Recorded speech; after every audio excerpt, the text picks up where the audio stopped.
In about 6 months, I replaced my entire 9 to 5 salary with YouTube, and today I'm going to show you exactly how I did it, plus how Claude AI makes that whole path faster than it ever was for me. Because before YouTube, I was working as a pharmacist and making 6 figures a year, and on paper, that looks pretty good, right? But I was also multiple 6 figures in student loan debt. So even though I was making decent money, I was basically stuck. And about 6 months after I started making YouTube videos on the side, I was able to replace my 9 to 5 salary, and I was making around $10,000 a month a few months after that. Now I have a 1 million subscriber channel and I make multiple 6 figures a month, and I've been doing this for years, but it wasn't always like this because I started off from scratch just like everyone else does. So in this video, I'm going to be walking you through exactly what happened, what I tried, what didn't work, and what actually moved the needle for me. And then at the end, I'm going to show you how to do the same thing using Claude AI, because back when I did this, none of these tools existed and I had to figure it all out basically on my own. And that was the hard way. But I'm going to hand you the exact Claude skills that I use now, completely free, and I'm going to be raw and transparent with you about the whole thing, not just the highlights, but the lowlights as well. So if you appreciate me making this type of content, let me know by gently tapping that like button, and let's jump into it right now. Oh, and by the way, all the free resources are going to be down in the description and the pinned comment below so that you can follow along. It should be the third link that you see in the description as well as the pinned comment.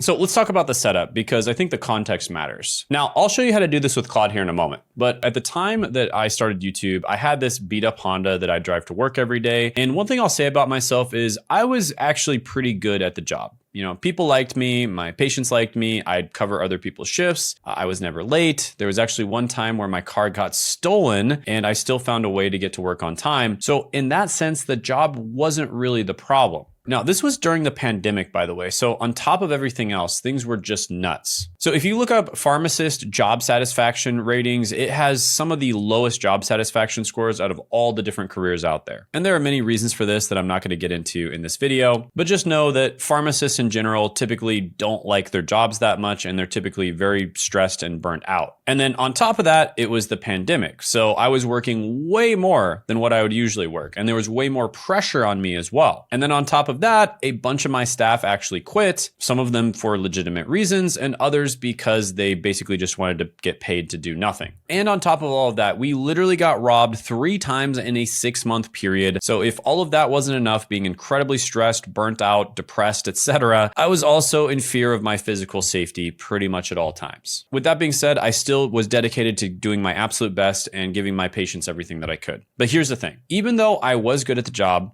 I was still stuck inside of this little box behind a counter, and I literally couldn't go outside during my shift. I couldn't step out into the fresh, beautiful Washington air. I couldn't move around. And I'd look out the window at this beautiful, green trees outside and all the different shades of green. If you've been to Washington, you know exactly what I'm talking about. And I would feel like I was locked inside of a prison cell. And yeah, the salary was good. I was making 6 figures a year. And as a kid who grew up poor, I'm talking Section 8 housing poor, living in a trailer park, even homeless at one point. And when I say homeless, I mean there were literally some nights where we slept outside, and then we stayed at a Salvation Army for about a 6-month period. And this is the exact Salvation Army. I'll put the picture up right now that we stayed at in Kansas. And yeah, I went from being homeless to making 6 figures a year. And I felt like I'd made it. And that feeling lasted for quite some time, because honestly, it was a really good feeling to go from being poor to being middle class. But then I'd open up my student loan statements and I had multiple 6 figures in student loan debt staring right back at me. So even though I was making decent money, a huge chunk of it was just going right back to paying off the loans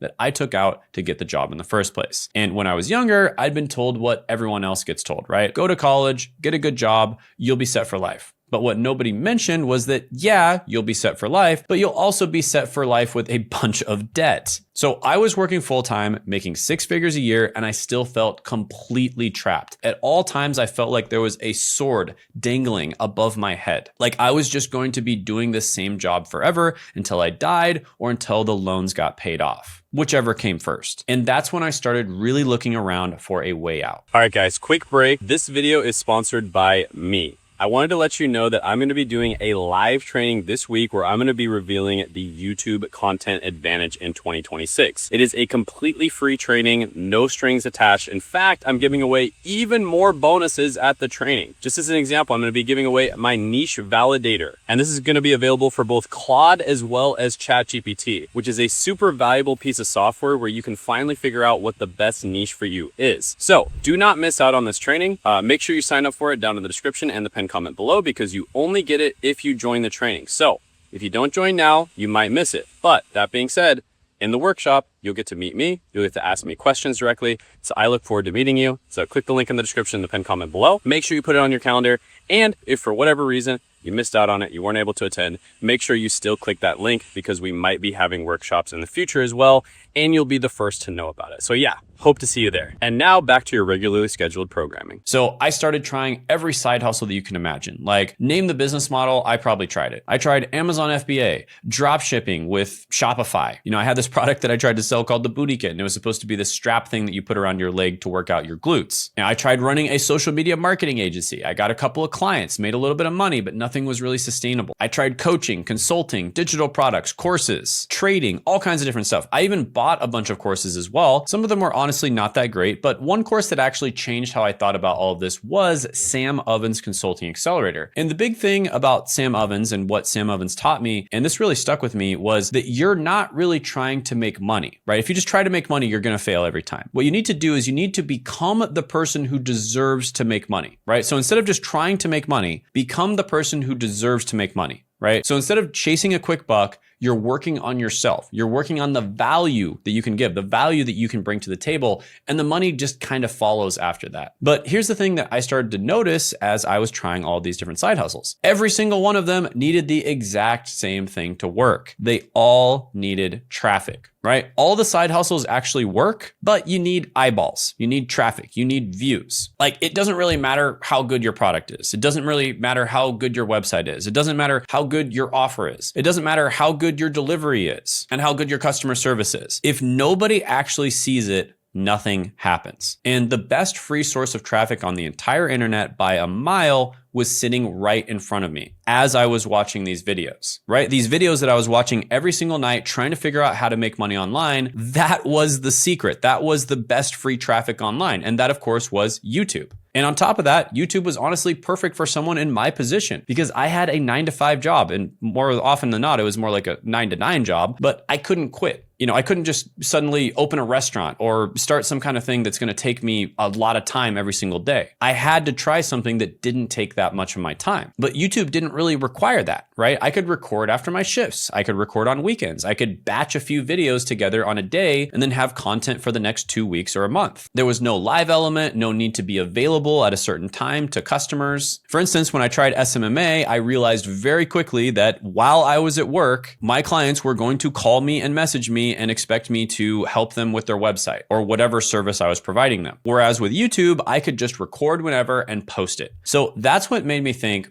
okay, this is actually doable for someone with a normal job like me. Because I could literally just post one video and it was like a little employee that was just gonna go out, get me views, get me subscribers, and make me money for the next 10 or 20 years. And because I was so frustrated, right? Because I'd been drowning in student debt and stuck in a job that I hated and constantly being told that I should just be grateful, I figured, what if I just made videos about that exact frustration? Like, what if I just made the kind of content that I wish I had at 18 years old when I was trying to figure out, should I go to college? What career should I go into, et cetera, et cetera? What if I made the kind of content that a lot of my friends who also went to college and I had discussions about, where some of them really regretted going to college, or they didn't regret going to college, but they regretted the degree they got, or they didn't regret the degree, but they regretted how they got it. Or maybe they didn't even regret the degree or how they got it, but they wish they would have had a better idea of what career path they were going to go into before they spent all that money and time on college. So what if I kind of just made content kind of dissing the whole college and career system that put me into this mess in the first place? Because there's no way I'm the only one feeling this. So I went home and I set up a studio, and I'm using that very loosely here. It was basically my bedroom, and I literally just took a gray bed sheet and I hung it up on the wall behind me as a backdrop. And that was my professional setup, right? That was my studio. And I had to literally stack books on top of my chair to get the camera angle high enough so that the bed wouldn't show up in the frame. And the whole thing was basically held together with duct tape and willpower, basically, right? It was a super basic setup. I was also recording with an absolute potato of a camera that isn't even close to like the worst iPhone camera phones or just like smartphones in general today. That camera was an absolute complete potato. But then I just started filming and there was no real schedule. I wasn't grinding 8 hours a day before work, and I'd just record after my shifts, and I'd record on weekends, and I'd record whenever I could fit it in. The only KPI I had to hit was,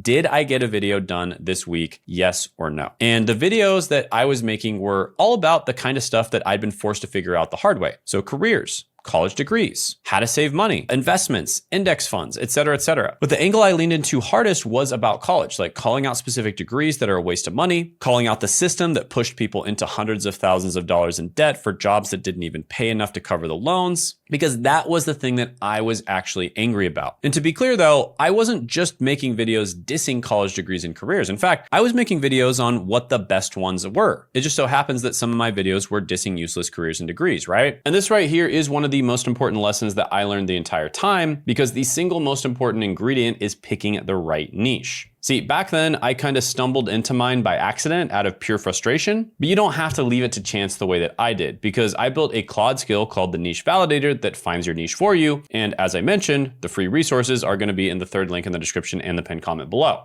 And that includes the light version of the niche validator. The way it works is it interviews you, it asks you a series of questions, and then based on your answers, it lands on a niche that's both something that you actually enjoy talking about and something that's actually profitable. Now, here's the part I really want you to hear, because everything I just described, I had to figure out the hard way, completely alone, with none of the tools that exist today. Back when I did this, Claude didn't exist, so there were no Claude skills to help me find my niche, come up with the video ideas, or write my scripts. But you have an unfair advantage that I never had, and I'm going to be handing it to you for free. And I already mentioned the niche validator that interviews you and lands on your perfect niche, but it doesn't stop there. You can also use Claude to come up with your video ideas. So you just tell it your niche and it generates a whole list of video ideas that actually have a high likelihood of taking off, which is exactly the thing that I was doing manually back then. And I've built a bunch of other Claude skills on top of that, so you can check them all out in the description and the pinned comment below. And that right there is how I was able to replace my full-time pharmacy income with YouTube. And now with Claude doing the heavy lifting, you can do it faster than I ever did. So I didn't tell anyone that I was doing this as well. Literally nobody in my personal life, nobody in my professional life knew that I was doing this. The only reason that somebody found out that I was doing this is because one of my roommates accidentally walked into my room one day and they saw the whole studio set up and it was pretty obvious what was going on. So he knew, but he was the only person. And I kept it a secret because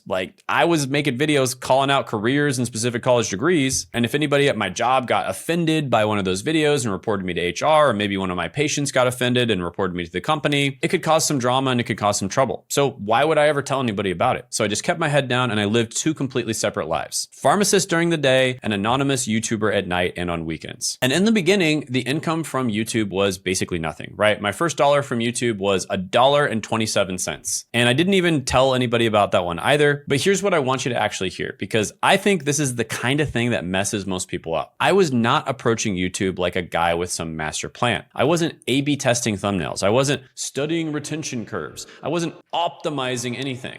I was just making videos and putting them up. But I was making them on ideas that had a high likelihood of success. And I was treating it as a side thing while I figured out the rest of my life. And that's actually what set me up for what happened next. So one day I made a video called The Most Useless Degrees, and that one just blew up. And I didn't know it was going to. I didn't film it any differently. I didn't promote it any harder than a normal video. I just made the same kind of video that I'd been making the whole time, but this one happened to tap into something that a ton of people were quietly thinking about, but nobody had actually said out loud. This is something that a lot of comedians say as well. The most effective comedians tell jokes where everybody is secretly thinking about it, but nobody has been brave enough to actually say it out loud. And I think YouTube works kind of the same way. So I was one of the only ones to actually talk about college degrees and how it's just so crazy and the system is so messed up on YouTube, even though there were millions, maybe even tens of millions of other people that thought the same exact way. And the way that YouTube works is you don't actually engineer that kind of moment, right?